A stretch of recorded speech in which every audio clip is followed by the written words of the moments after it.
Doesn't this feel just like such a bad time? Meaning from where the team is right now, to be partaking in a Winter Classic and some great big event.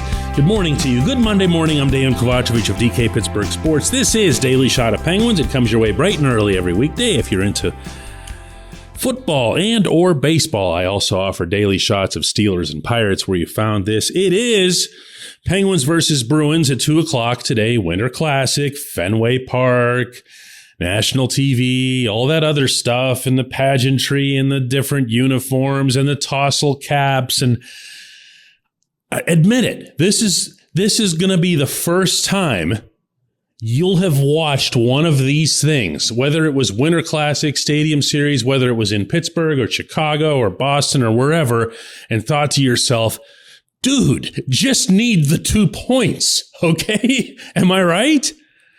Because the way these last 3 games have gone, last 4 really, leading into this, there are a lot of things that this team just needs to get right.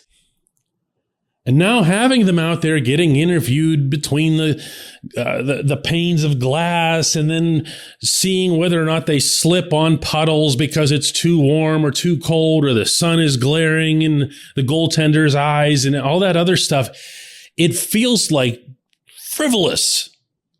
This is 2 points that the Penguins could really use, not least of which because it would come against Boston, the Eastern Conference standard bearer, the best team in hockey at home by a mile, and the other team to have overcome a massive deficit to beat the Penguins as the Red Wings just did the other night in Pittsburgh. So there's all kinds of potential benefits if this game was just at TD Garden, instead of Fenway. But it is what it is, and they're going to have to make the best of it. Here's what Mike Sullivan told our reporters at DK Pittsburgh Sports at Fenway after yesterday's practice. Regardless of where you sit in the hockey world, for me, these types of events are they're terrific and they're unique and they're all different in their own way. And this one here for me is really unique in an iconic stadium like Fenway Park. This one has a personal one level for me, just growing up in this area and being a Red Sox fan. So I just think there's a certain unique attribute to every one of them. They're all different in their own way. But from an experience standpoint, I just think there's nothing better. Yeah, the game matters. The game matters quite a bit. And it's going to be interesting to see the extent to which both teams are cognizant of that.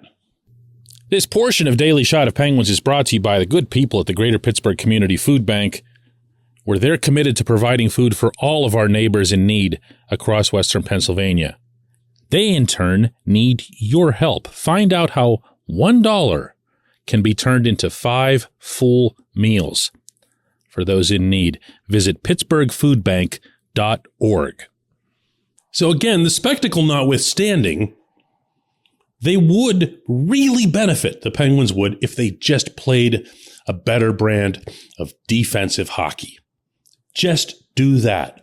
Remember, every single time a Sullivan team gets itself in trouble, especially over any sustained period, and doubly especially when it involves things like, blowing leads on a regular basis, how do they get better? How do they fix themselves? Right. They start defending again. Do you remember the trip a couple of months ago, which the Penguins went from St. Paul to Winnipeg to Chicago, and they ended up starting a beautiful run, a month-long run for the team. When they went into St. Paul, they defended hard. They just weren't very smart about it. They won the game, but they still gave up 4 goals to the Wild. Then they go into Winnipeg, and they just completely clamped down on the Jets, one of the West's better teams, to the extreme that the Jets had absolutely nothing going. And it was immediately after that game, and I was there, within minutes of the final horn, that players were openly stating, that's it. That's it right there. That's how we need to play. That's what we need to do.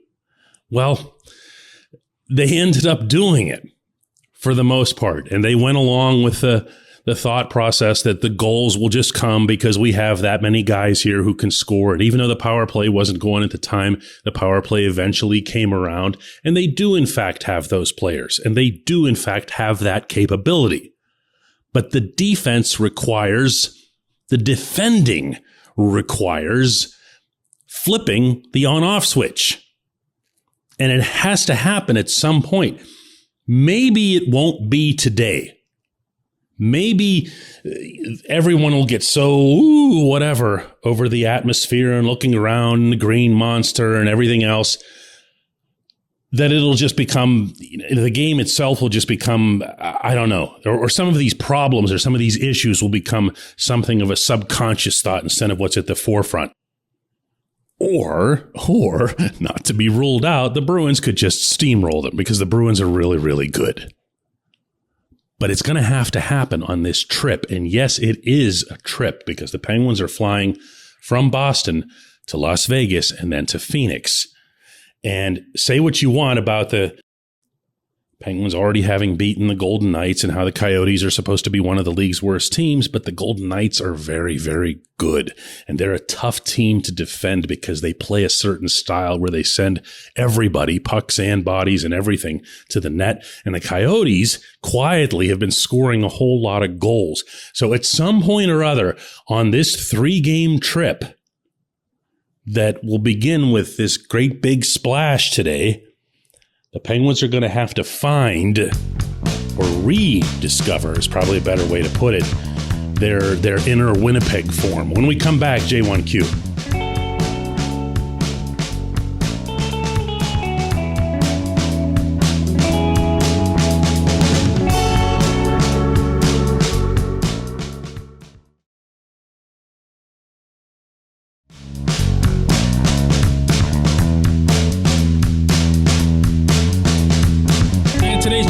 Comes from Mary, who asks, why does Mike Sullivan only play Drew O'Connor and Kasperi Kapanen in about 7 minutes? They're young. Kapanen's fast. He had a couple of primary assists the other night and then just sat pretty much the rest of the game. Why not play the younger guys more, especially in back-to-back nights, with a 4-goal lead? Obviously, the older veterans didn't do so hot. Sid's line was about a -3 each. That's poor minutes management, in my opinion. I'm rooting for Ty Smith to get his chance. Well, Ty's getting his chance, Mary, but it's because no one else is available. And that's the reason that you saw him play almost a half hour the other night. There's no one else there to manage the power play, and the entire game was one long power play. So there was just no choice. There was no one else to put out there unless you wanted to try something with Marcus Pettersson or whatever. And I don't think you were about to see Sullivan do that. This question that you're asking in some form or other can be asked after virtually every game about virtually every player who's in the brackets that you're citing. Kapanen's a little bit of an outlier in that regard. I mean, he is a veteran. We maybe still think of him as some kind of kid or whatever because he was a first-round pick and because he's yet to really, really entrench himself in the NHL. He's not a kid. O'Connor is. That's the one that gets me. You mentioned his 7 minutes. You didn't mention that he was the healthy scratch for the next game. He played 8 total shifts against Detroit and had a one-man forecheck in which he ate the Red Wings blue line up deep in the Detroit zone. They tried to get out. Teddy Bluger stole it, got it back to O'Connor, and he rips it past Ville Husso for a really nice goal. Really nice goal. That's it. Bye. See you, kid. Good job. Good job. That'll be a good one for you to take back with you to Wilkes-Barre, as like a fond memory. That's been the approach with bringing up kids, especially forwards, for years now. And it doesn't help anybody. You don't ever get a sense for whether or not they could be even a small part of an answer to what it is that you hope to achieve there. And I just don't get that. An example I like to use, Mary, and O'Connor's been up enough that he probably should be my most frequent example, but the guy that I use the most often is Valtteri Puustinen. Whenever he was doing his thing last year on a regular basis in the minors, he came up to Pittsburgh and played one game, and he was terrific. He did things smarts-wise, like in terms of using an NHL-level brain that made you believe he was ready to play here right now. Now, again, for all I know, he could get completely exposed within another 2 games or a week or whatever it is, but he doesn't even get that. He was sent right back. There was nothing that kid could have done that night. Not one thing. Not a hat trick, not a 5-goal game, nothing that would have allowed him to stay in Pittsburgh longer. And look, if you've got a lineup that's got no holes, that's got no flaws, awesome. Make that your policy. Don't ever give anybody a chance. But when you're looking at this bottom 6 of this group of forwards, and you're seeing holes the size of canyons, one of them wearing number 77, and you're thinking, man, there's just no chance. There's no chance I'm going to give this kid a shift over that guy.